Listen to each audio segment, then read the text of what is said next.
What's going on, people? So we're going to take a look into how to get started with SMC or smart money concepts, whatever you want to call it. So jumping in with the first point, if I was to forget everything that I know right now, what I would do is I would actually begin with asking the logic of what I actually do know, right? So obviously, you're all going to be coming from different backgrounds. You're going to be coming from different understandings. You're going to have different, education, whether that be, free education via baby pips or just via looking at people's Instagrams. Some people are going to come in and not have any education at all and then just going to want to try and trade, right? Obviously you're going to soon be humbled and you're going to soon find out it actually doesn't work like that. So I'm going to go from my personal background. Obviously I came from support and resistance, using indicators, using everything that you could possibly imagine, and then obviously what I did was progress onto smart money concepts. Now, what I would recommend is what you want to do is really start questioning the logic, right? This is not a random market. This is not a crazy, unpredictable market. You can predict what is going to happen next with the aid of obviously understanding market structure, understanding where price could reach for, liquidity sweeps, all those kind of things. But what I would say to you is you really want to start questioning the logic of what you're actually learning or what you have learned already. For me, that was kind of pulling apart the logic of why support and resistance was supposedly meant to work, why trend lines were meant to work, and why indicators were actually meant to be able to provide you with the information to be able to consistently take profits from the market. What you then want to do once you start understanding the logic behind these concepts is you want to start building your own confidence in those concepts, right? So you might understand them, but it doesn't mean that you actually have confidence in the strategy or in the understanding of the concepts. Now, I'm not slating indicators, I'm not slating support and resistance, I'm not slating trend lines. I have, friends who do make very good money off using these things. But for me, it never really made sense. It never really gave me the logic to understand why I was doing these things. It was just kind of like, oh, that is what I've learned, so that's what should be working. Point number 2 that I have for you is stay on the higher time frames. Now, I'm sure that you know that I preach this quite a lot. I believe to fully understand the market and actually what it's doing, what you need to do is you need to understand the higher time frames first. And where do you actually start on the higher time frames? The first thing that you should start with is structure. If you can understand the higher time frame structure, then one of the things that you guys always want is a daily bias, right? This higher time frame development, this higher time frame narrative is going to give you that daily bias, which if you decide to stick to that for the whole trading session or the whole day, that's absolutely fine. You're only looking for one specific direction, but the only thing that's going to get you there is using the higher time frame structure. Now, another thing that I see beginner traders trying to do is all they want is entries, right? You'll join a course or you'll watch YouTube videos and that kind of thing.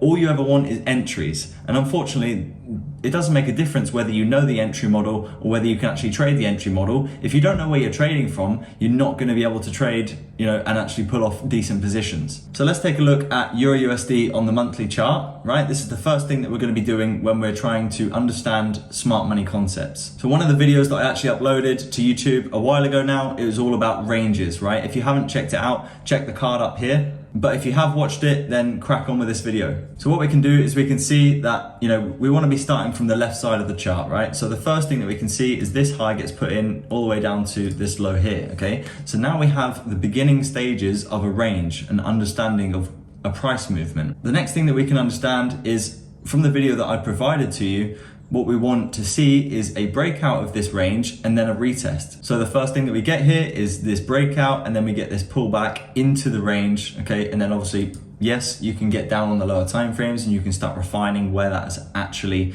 come from, but this is outside of the scope of this lesson. So the next thing that we should be doing with the range is looking at the reaction and then looking at the low which has formed inside, which is actually the retest of the previous range. We can drag this new range to the high which gets formed, and then we can drag that out to the right side of the chart, and as we can see, we do have another breakout and then we have another retest of this previous range here.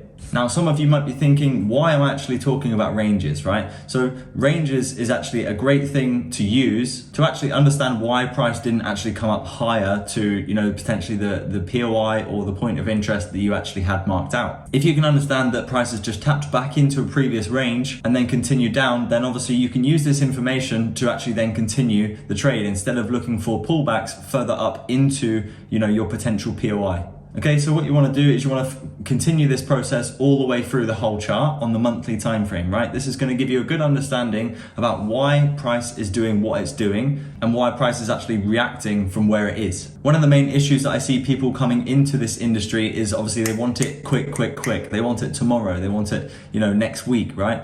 Unfortunately, that doesn't happen like that. But unfortunately, that's just how society portrays things nowadays. You've got to have something now. And if it doesn't work, then you move on to the next thing. Now, this is one of the key steps that I actually took personally to be able to understand structure further. Because what I wanted to understand was, why does price just shoot all the way up like this? Like, why is there not really any major pullback to any major POIs? And if you're looking at every single wick and every single movement, right, what you can actually do is you can see that many times price will actually just retest the range and then continue and leave without you, right? And then what you're doing is you're actually just sitting there wondering like, oh, why is price not coming back down? Or, how do I actually get into this now? Because price hasn't come back down to where I was anticipating. One thing you really need to understand is less is actually more. And when I say this, what do I actually mean? Do I mean, just don't really do anything and just hopefully it works out one day? That's absolutely not the case. What you really need to be doing is focusing on that one thing. And if you don't really understand that one thing and you believe that, that actually does work, whether it is just, some information from my YouTube, you're not gonna actually believe that it works until you build that core understanding behind the concept. So until you understand the ranges concept fully, what you wanna actually do is just don't move on until you've got it, right? It might take you a little while. You might actually need to take a break, right? And that's absolutely fine. Taking breaks is actually really underrated because what it does is it lets your mind process the information that you're actually gathering. And if you've got the mindset of actually trying to, find a solution for this thing, your brain is going to come up with so many different scenarios of how you can actually make this work and how it actually could make sense to you. Once you've understood a few of these concepts, what you want to be doing is looking at structure, you want to be looking at ranges, you want to be looking at POIs, you want to be looking at all these kinds of things, which are all relatively detailed on my YouTube channel. So make sure you go check out some of the other videos to build your understanding on what there actually is to know. When I talk about structure, what you actually learn when you first start trading or you start, getting on the charts and analyzing the charts is you have lower highs, lower lows, lower highs, lower lows, higher highs, higher lows, higher highs, higher lows. Structural swing points do not work in this way. What you actually need to start looking at is price starts to move in legs, right? So a leg is not just like, oh, there's 4 up close candles here, and then there's a pullback and then there's a new leg, right? This is a lower time frame leg, but what you want to be doing is you want to be looking at the highest time frame possible. And what the ranges concept is actually going to give you is a capability to be able to look at these legs and say, okay, well, this is actually my leg. So once again, what actually starts happening is you start piecing together these things, right? And obviously, if you take a break, these things are actually going to start coming together. There is a reason that I use all of these different concepts is because they actually intertwine into one and they all start making sense and actually assisting each other in the way of understanding price analysis. So once you've done plenty of testing and actually built your confidence in these concepts, what you should then be doing is starting to pick apart every single move. So then what you can start doing is you can start understanding why each move has, returned to the place that it has, and then maybe why price hasn't returned to the place that you were anticipating. The next thing you can start doing is obviously understanding POIs and understanding why price is actually coming back to these areas. Why is this a high probability area? Why is this a low probability area? How do you even decide what a high probability area or a low probability area actually is? These are the main things that you really want to start ingraining in your mind and figuring out, like, why. Make a process for each one of these things. And if you can get as many processes as you can, a step-by-step process for each thing, then what you're ultimately going to be doing is you're going to be following this process, and there's not going to be any diverging from this process, because what you want to do is obviously write it down, figure it out, like make sure it works, test it, do your back testing, do your case studies, all this kind of thing. And then when you actually get to the live situation, whether it's actually a live account or whether it's a demo account or whether it's a challenge for a funding prop firm, you're then going to have the experience and the knowledge and the understanding to be able to put these things into place. So the main things that you really want to be focusing on when you're just getting into smart money concepts or the idea of smart money concepts is you want to build a database of all of the information, all of the concepts, all of the ideas that you actually want to test, and then make sure that you test one by one, okay? Don't keep skipping forward, because then you're going to forget all of the information from the previous testing, and maybe you never even finished that previous testing and you want to just jump forward. You don't get anywhere like that. If you actually want to make trading work for you, then what you really need to do is you actually need to have a passion for it. So it shouldn't really be, a job or something that you feel like you're working on, right? If you do have that passion, then what you're going to do is you're going to ultimately seek solutions for all of these issues that you're actually having. This is then in turn actually going to give you the motivation to be able to find out what is actually wrong with your system, what is actually wrong with the concept, what you don't understand, what you need to build confidence on. What I'm going to anticipate is, you have a job, you have a life, you have things to do, but what you still want to do is obviously start to learn to trade. And then what you need to do is actually, implement taking positions, which is then going to require you to stay on the higher time frames as well. Now, the monthly, weekly, and daily, you're obviously going to want to still take these into consideration, but what you're really going to want to be doing is start trading from the 4-hour levels and the 15-minute levels. The first thing that you're then going to be looking at is structure. You're going to be looking at where has price reacted from. You're going to be looking at, what is the definitions that you're actually looking for, to be able to follow the trend, because following the trend is massively underrated as well, right? Everyone wants to, take these reversals and take these mega, look, I caught it right from the top, or look, I caught it right from the bottom. Realistically, it's not sustainable. In your own charts, what you want to be doing is you want to have a look at this area here. You want to look all the way to the left, and you want to say, okay, where has price reacted from? Is this a valid level that I want to be trading from? Another thing, what you want to be doing is making a step-by-step process for what is a valid level. How do you know that that's a valid level? These are the kind of questions and answers that you need to seek. Okay, so let's just say, for example, this is a valid level all the way over to the left-hand side here, right? The first thing that we're really looking for is we're looking for that change in direction. This is going to then begin to get us in line with the higher time frame direction, because obviously what we're doing is we're using higher time frame POIs or higher time frame points of interest to understand that, is this going to reverse? Is this just going to be a pullback? Is this just going to be a reaction? What is actually happening? So we have this high here gets taken out, and then we have the low gets taken out, right? So same again, we're not looking to enter from up here. We're looking to wait for the direction to actually shift, so then we can get in line with the overall direction of the higher time frames. So what we can actually see here from using the ranges idea, right? What we do is we have this low here, okay? And then we have this high up here, okay?